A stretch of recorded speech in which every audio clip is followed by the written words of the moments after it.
Σας πω ότι είμαι στο βασικό μου πτυχίο θεατρολόγος, με 2 μεταπτυχιακά, ειδική εκπαίδευση, θεατρογλωσσολογία, λογοτεχνία στην εκπαίδευση. Είμαι στο διδακτορικό μου, η ειδική αγωγή και αυτό και θέατρο. Έχω δουλέψει με πολλές μορφές, κυρίως στην ειδική αγωγή, σαν εκπαιδευτικός, με παρέμβαση, προγράμματα κοινωνικοποίησης, αυτονομίας, που εκεί έχουμε εντάξει και λίγο την σεξουαλική αγωγή. Εκπαίδευση σε όλες τις ηλικίες, από πολύ μικρές, καθώς έχω δίπλωμα βρεφοκομείας, μέχρι και ενήλικες. Είμαι σύμβουλος ψυχικής υγείας και δουλεύω κυρίως με γονείς και κυρίως με γονείς με παιδιά με αναπηρία. Και από αυτό έχει γεννηθεί το δεύτερο βιβλίο μου, όπως είπα στην αρχή, «Οι παράλληλες ζωές», που είναι ένα βιβλίο κοινωνικό, το οποίο μιλά με καλλιτεχνικό τρόπο για τις δυσκολίες των γονέων και αυτά που αντιμετωπίζουν των γονέων με παιδιών με αναπηρία. Θα μιλήσω όμως και λίγο στο τέλος γι' αυτό. Για να μην το ξεχάσω μετά, έχω ένα PowerPoint με όλα αυτά που θα μιλήσω σήμερα. Οποιοςδήποτε το χρειαστεί μπορεί να με βρει στην ιστοσελίδα μου και να του το στείλω. Αλλά σήμερα δεν ήθελα να μιλήσω με PowerPoint, ήθελα να μιλήσω ελεύθερα την ώρα της ομιλίας. Οπότε είμαι πάντα ανοιχτή για επικοινωνία. Θα με βρείτε απλά με το όνομά μου, Κορίνα Γκούμα. Ας αρχίσω λοιπόν λέγοντας πως η σεξουαλικότητα είναι βασική διάσταση της ανθρώπινης ύπαρξης. Πρόκειται για κάτι που αφορά το σώμα, την επιθυμία, την οικειότητα, τη σχέση και την ταυτότητα. Και θέλω να πω ξεκάθαρα από τώρα, γιατί αυτό είναι κάτι που δεν συζητείται. Θα δούμε ποιο κομμάτι συζητείται. Αλλά αυτό δεν συζητείται. Ότι τα άτομα με αναπηρία έχουν σεξουαλικότητα. Δεν πρόκειται για τη δική μου άποψη ή για τη δική μου ιδεολογία. Πρόκειται για ανθρώπινο δεδομένο.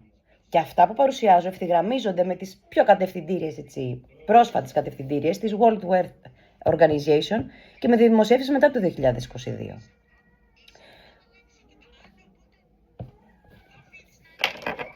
Μισό λεπτό, συγγνώμη. Ναι. Υπάρχει ένα ταμπού. Και θεωρώ ότι υπάρχει ένα ταμπού γύρω από τη σεξουαλικότητα, γιατί έχει συνδεθεί με τη σεξουαλική πράξη. Όχι ότι βέβαια η σεξουαλική πράξη θα έπρεπε να έχει ταμπού, αλλά είναι μια άλλη συζήτηση. Ουσιαστικά η σεξουαλικότητα είναι ο τρόπος με τον οποίο το άτομο βιώνει το σώμα του, αναγνωρίζει την επιθυμία του, σχετίζεται με τους άλλους και συγκροτεί την υποκειμενικότητά του.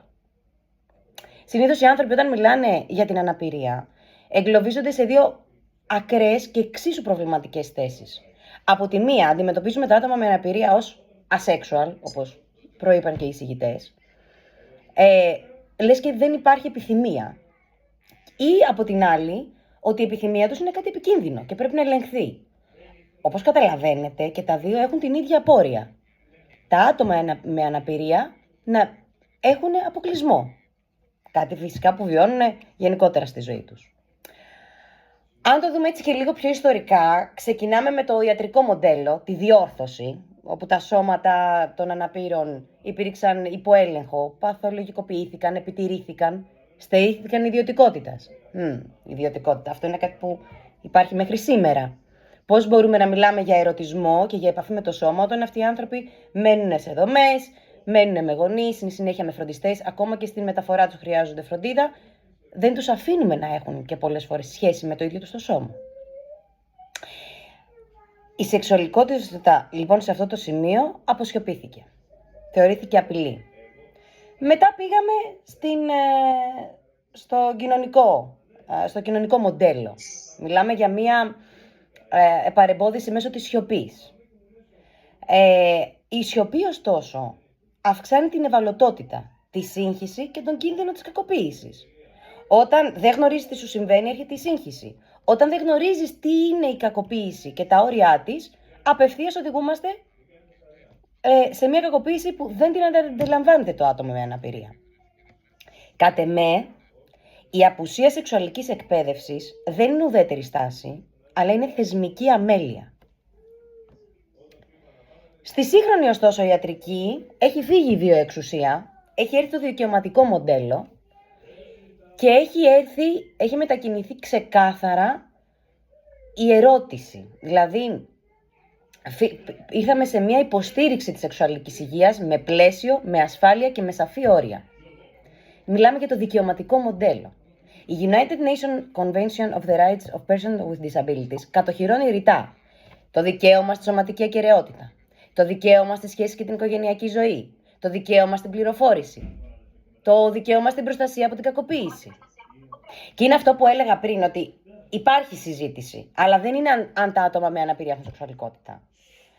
Δηλαδή δεν είναι αν επιτρέπεται, αλλά είναι πώς υποστηρίζεται. Και αν υποστηρίζεται με ασφάλεια και με αξιοπρέπεια.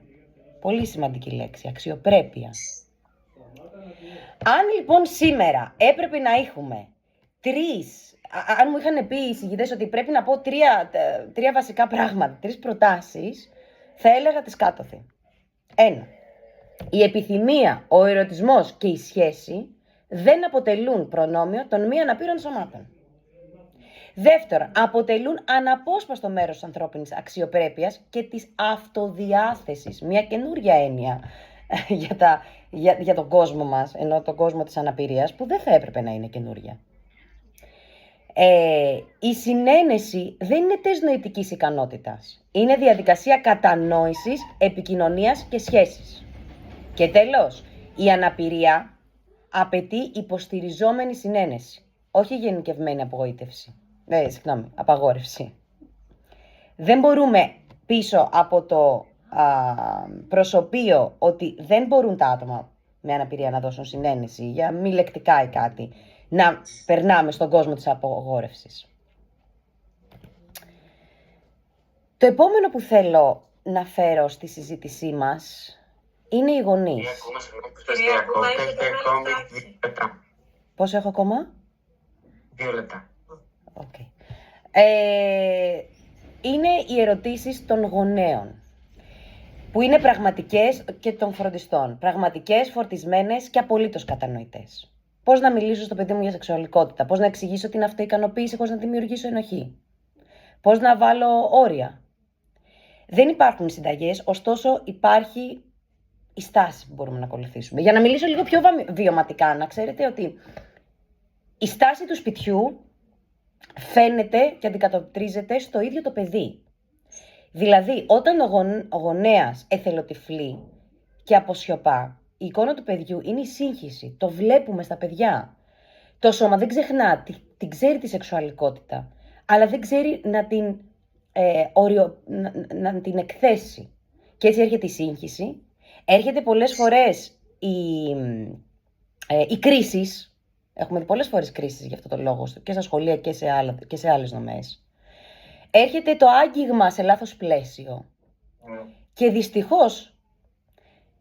ευτυχώς είναι λίγες οι φορές, αλλά υπάρχουν οι φορές που βλέπουμε, έχει παρατηρηθεί, ενδοοικογενειακή σεξουαλική επίθεση.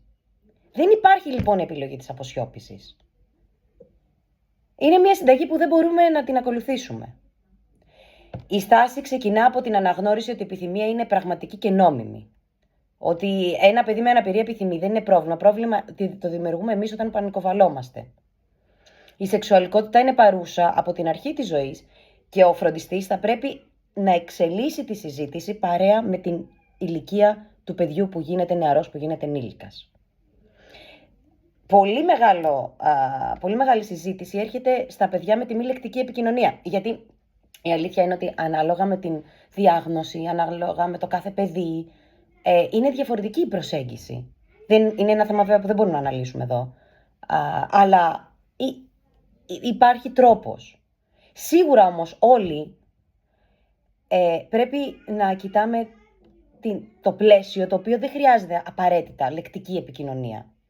Το πλαίσιο μπορεί να δοθεί με το άγγιγμα, μπορεί να δοθεί με το πλαίσιο, με το χρόνο, με την επανάληψη και τη ρουτίνα.